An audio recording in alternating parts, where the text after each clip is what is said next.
నూతన సంవత్సరములో నూతన దయా కిరీటముగా మాకు అలంకరించితివి. నూతన వాగ్దానము ఈ నూతన సంవత్సరములో నూతన దయా కిరీటముగా మాకు అలంకరించితివి.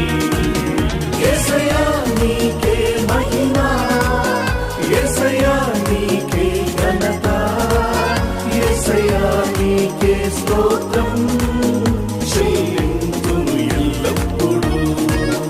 యేసయ్యా నీకే మహిమ, యేసయ్యా నీకే ఘనత, యేసయ్యా నీకే స్తోత్రం చెల్లింతును ఎల్లప్పుడూ. నూతన వాగ్దానము ఈ నూతన సంవత్సరములో నూతన దయా కిరీటముగా